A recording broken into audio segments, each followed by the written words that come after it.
Ladies and gentlemen, the time has come. We have spec'd the new Vantage. We have walked around the new Vantage. Today we are going to drive the new Vantage. And we're going to do even more than that. We're going to do a shootout with the new Vantage and the Porsche 911 GT3. I'm really excited about this because I'm interested to see how it's going to turn out. Not a bad day.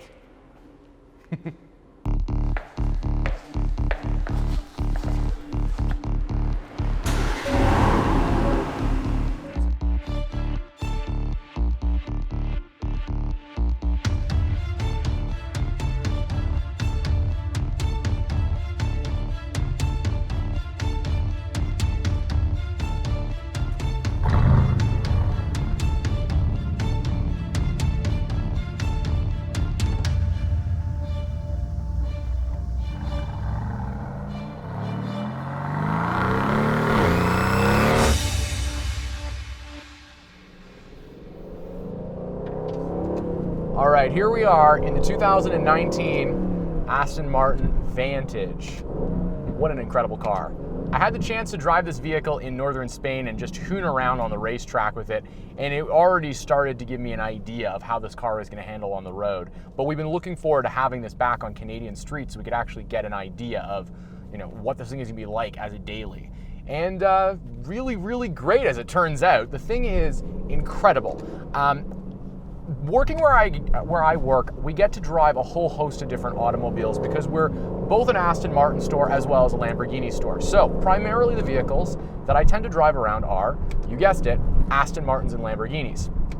The thing about the Lamborghinis that I notice is they have a singular switch on the center of the steering wheel that allows you to change between drive modes.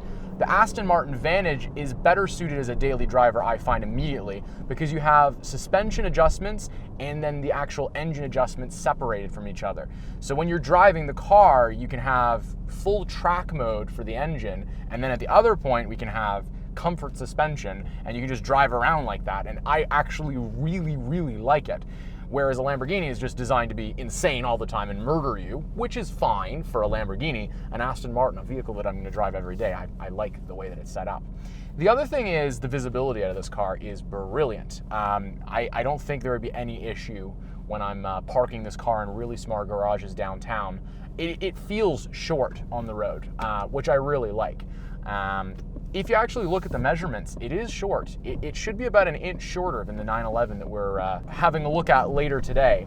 And you feel that. The chassis, the wheels are pushed right out to the very edges on the chassis, and it feels very nimble. There's lots of space all through the cabin. It feels very, very finely crafted. You just see the craftsmanship all throughout here. And wherever your hands touch when they come into contact with things, it's always the finest materials, whether that's aluminum or leather or sapphire in certain cases. I mean, dash buttons are all sapphire. It's very, very nice. Even the mirrors on the inside of this thing feel very, very premium, like something you'd find in an expensive French or Italian designer store, not like something you would see usually on an automobile.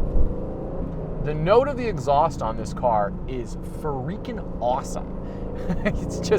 It's very loud. Like, I think we take this for granted, but it is definitely louder than an R8 is. When you get it up into the top ends of the rev range, like right now, and I'm driving, and it sounds the way it does, I'm sitting at 3,000 RPM. I'm not actually working the engine hardly at all. The red line on this is 7,000, so when you actually get it up there and start to work the engine, it makes so much noise, and I think it's awesome. Give myself a little bit of a run up here.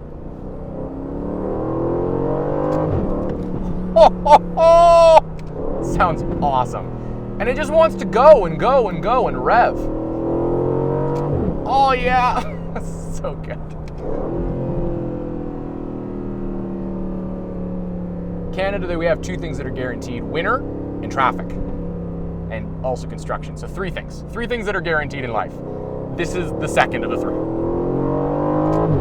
Ah! No, I love it. It's brilliant. It's just the right amount of anarchy mixed in with something that's actually a pretty reasonable thing to drive with every day. If I had the choice between this and say like an R8, hands down, I would take this because it's easier to live with and probably better handling car.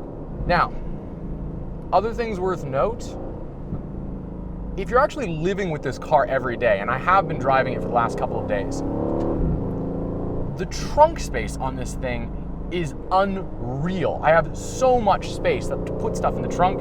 If I actually needed, oh, you're gonna get passed. Oh, you just got passed. If I needed to put things in the trunk, say this as I'm screaming around corners. Oh, this is such a good car.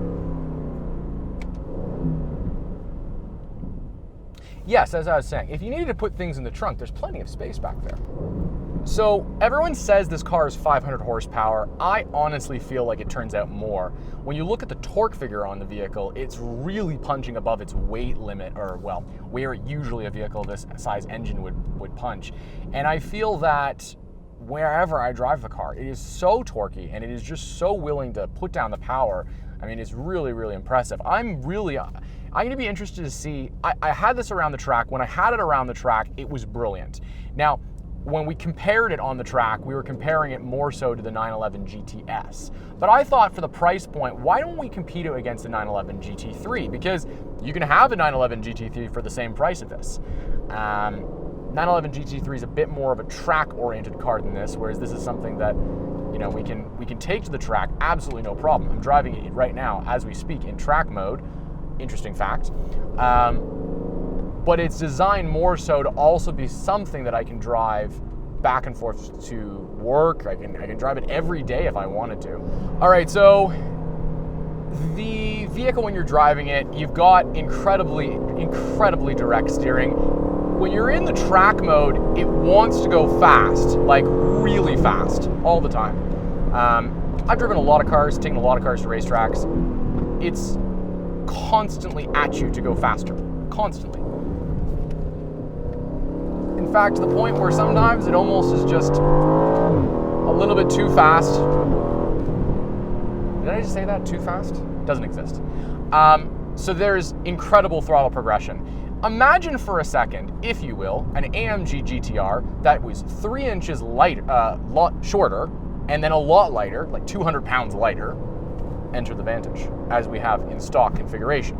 This thing is short. It is shorter than a 911 is by a full 1.5 inches.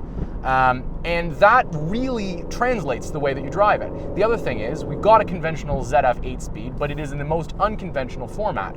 It's placed at the rear of the car, carbon fiber prop shaft between front and rear, which means the distribution of weight isn't really like a regular sports car is. It's more like a mid-mounted sports car. So when you're driving inside of the car, you always get this song and dance. It's just very, very fluid. It feels workable. It feels chuckable. It feels like something that I could take to the track every weekend if I really wanted to. And yet at the same time, when I flick a switch, the car goes into the most calm, relaxed, British mode that you could possibly imagine. And when you're in that mode, I could easily drive all the way to Montreal and forget my wallet and drive all the way back. And I know that it will be efficient, it'll be comfortable, be relaxing. And then if I wanted to for the weekend, I could bring it to the racetrack and just beat the snot out of it and have a fantastic time. But fundamentally, as a practical car, yes, I can drive around with it every weekend if I wanted to, no problem. Interior, lots of space. It's got a square steering wheel. Who would have thunk? It actually works really well. Driving around corners, I've always got traction, I've always got grip. Aston has stepped into an entirely new generation with this. It's not like other cars that they've ever made before. It's very modern. Now, question.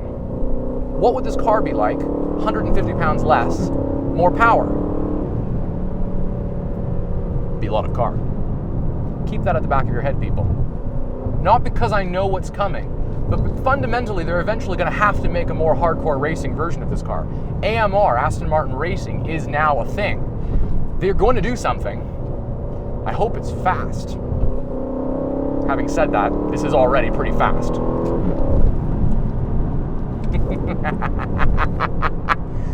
I don't know how roads are in the country that you live in.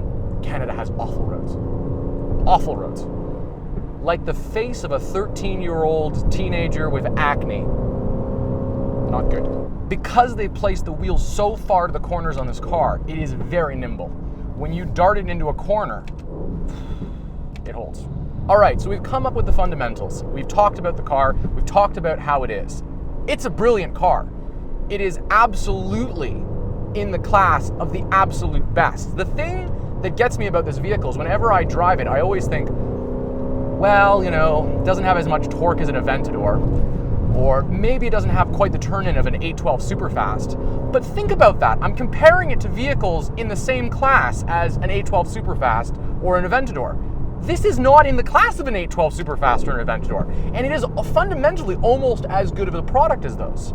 So we have got the identification that this is a brilliant car. Now it's time to compare it against a very, very, very good car, and quite possibly the best 911 that's ever existed, the 911 GT3 991. Let's see how that goes. And we are driving the Porsche 911 GT3. This is a really serious car, and there's no ifs, ands, or buts about it. It is a very, very, very serious car.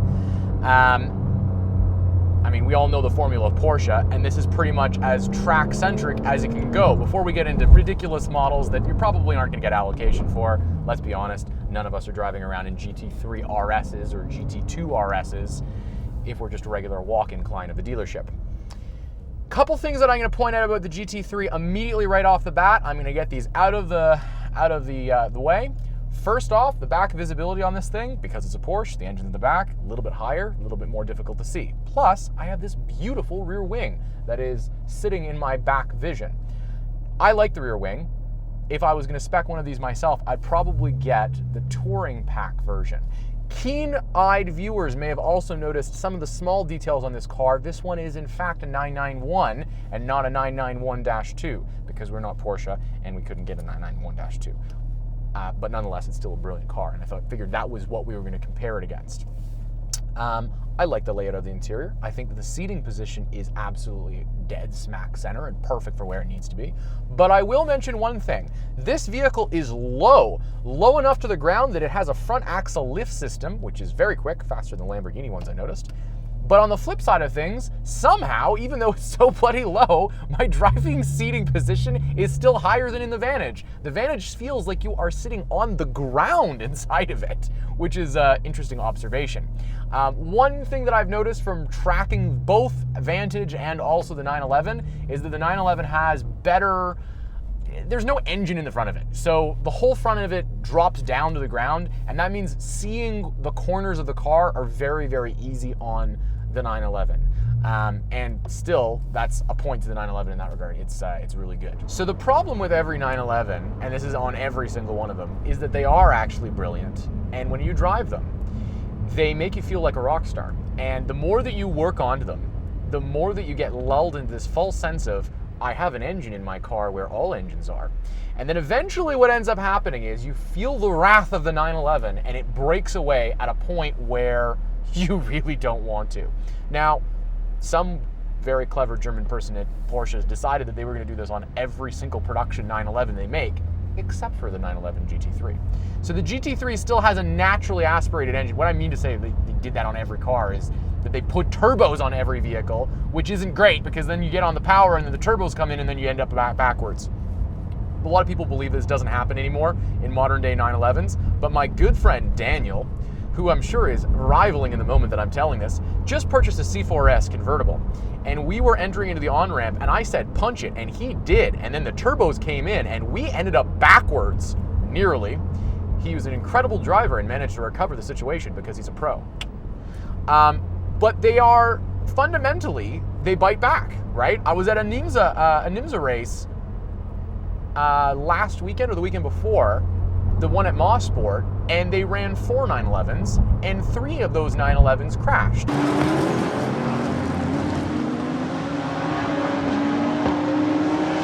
And there were only 4 cars that crashed that day. All of them finished, but they all crashed. It's just, you know, but I'm really nitpicking because it's a brilliant car. It's a really good car. It's a really, really good car. Right now I'm driving it in the most comfortable setting. Get inside, don't turn anything into the PDK, dynamic, whatever. I'm leaving it in full comfort mode. And actually, it's actually pretty decent to drive. As a daily driver, you could actually do this. One thing that I would recommend is, because it is so very low, definitely get the front axle lift system, unless you would like to rub your belly over every single speed bump and crevice, because Canada has awful roads. I'm going to be very interested to see what this thing is like once we get out of this damn traffic and put some of the fun modes on.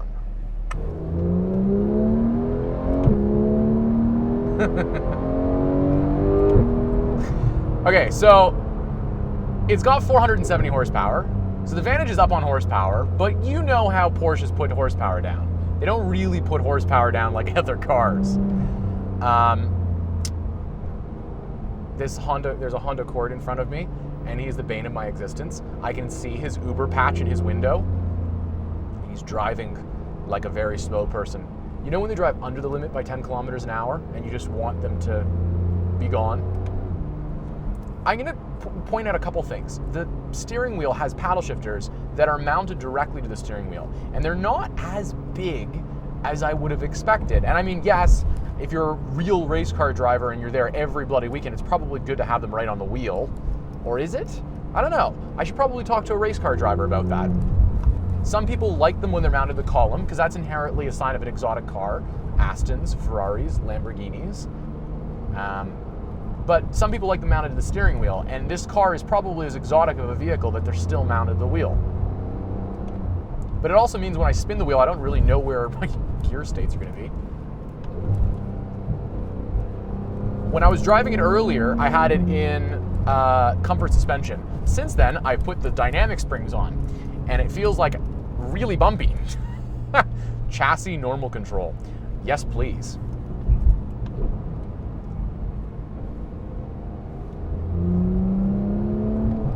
I think I could drive this car for a long, long trip, but I wouldn't be as comfortable as in the Vantage.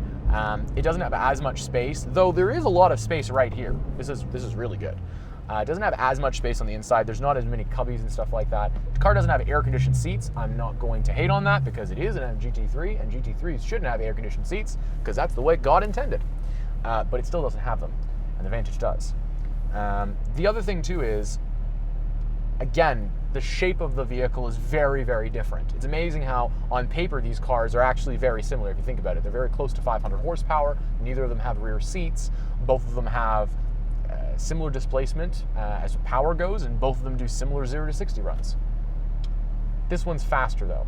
Lots of Alcantara. Alcantara everywhere. Another point I'm going to make while we're stopped at this traffic, and I can just think for a moment about the interior. The interior on this feels like a 911, which is to say it feels brilliant, but it doesn't feel like an Aston Martin.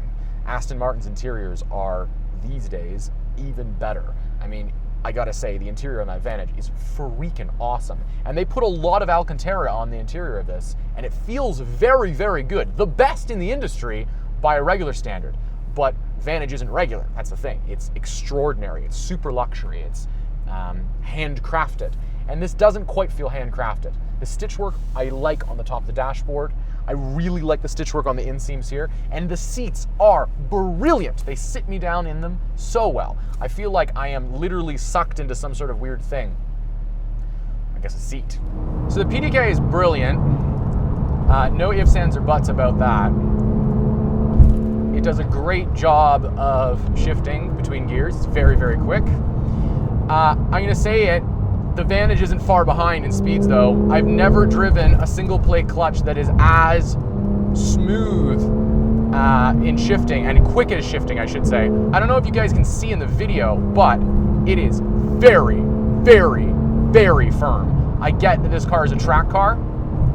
I think ultimately, apples to apples, a better comparison would have been the GTS 911, because the GTS is not so much designed to be on the track every day. Blip it, and it's only at 7,000 of the 9,000 RPM. One of the things is, on the road, this car doesn't have as much torque in certain places as the Vantage, and it makes sense because it's a twin turbocharged V8, but it's like you're looking for it and it's not there. That disease of the false sense of security that Porsches give you is very apparent on this car. I feel like I could come through a corner and end up backwards.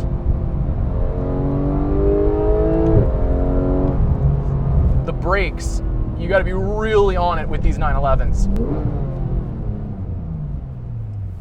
I would like carbon ceramics, please. You're never shifting at 9,000 though. You're never shifting at 9,000. You're shifting at like 7,000. That's the difference. Is the Vantage at that is just, it's insane. It's relentless.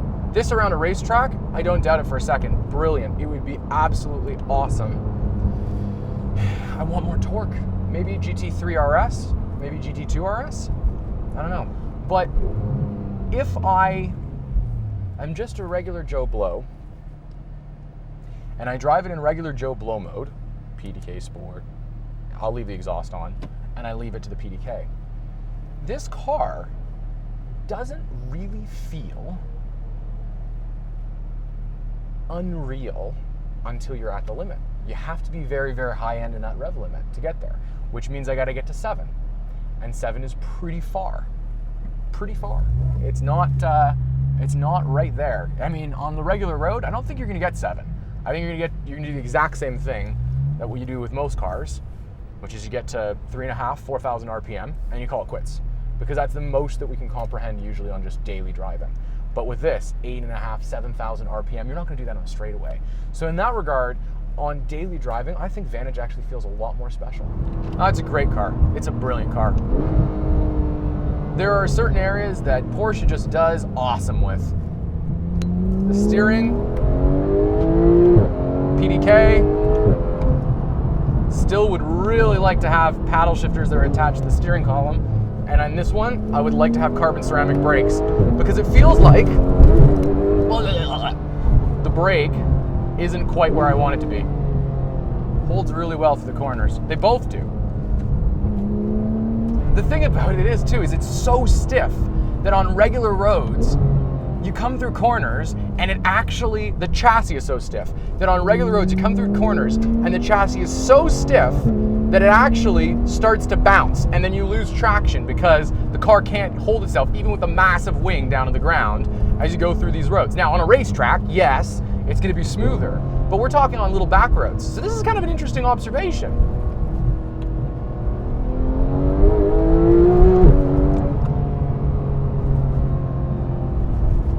Brilliant car, Porsche. Awesome car. My hat is off to you. Fantastic. Wouldn't have one. Okay, so we've just made an observation. This car, so like just to feel like lively, like fun. The Vantage is very, very special all the time. Like you get inside of it and you're like, oh my God, it's crazy. It's making all this noise and it's going so fast. This car is clinical. It's very, very clinical. It feels analytical, which rhymes with clinical. But it's like to make it feel, wow, 6,000 RPM shifts, bare minimum. Like right now I'm at 4,000. On a regular production vehicle, you're just about ready to shift. So you have to go really, really deep into the performance end of things to make this car feel like tremendous. Plus, I'm wearing a suit right now, which means that everybody is cutting me off when I'm driving in a white Porsche. It is known somewhat to be a certain stereotype of person buys a car like this and wears a suit. So I could wear a Nike tracksuit, get out of it. That's the kind of suit I could wear, and I look okay. But the Aston, I could go to the racetrack, hop out of it, wear a full suit, and beat everybody. Oh yes, he's driving an Aston Martin. So for me, it fits my style. And maybe that's something that Porsche doesn't really comprehend or identify, or it's maybe not as important to them, is the ultimate style of the individual who's buying it. But remember, the people that buy cars like these, some of them go to the racetrack, some of them don't go to the racetrack. So the demographic, we think about that, right? So like shifting, still, come on, shift, right? And that's 5,000 RPM. The RPM red line in this thing is 9,000 RPM. So, and you can't be expected to drive everywhere at 9,000 RPM all the time. You wouldn't. You might drive it at 7,000 RPM all the time, but if you drive it like a regular car, if you drive it like you would any regular car on the street, unless you're an ape like me, you're probably going to drive it at like 4,000 or 5,000 RPM, and it's not going to feel that much different than a regular Porsche, except for the suspension, which is brutal.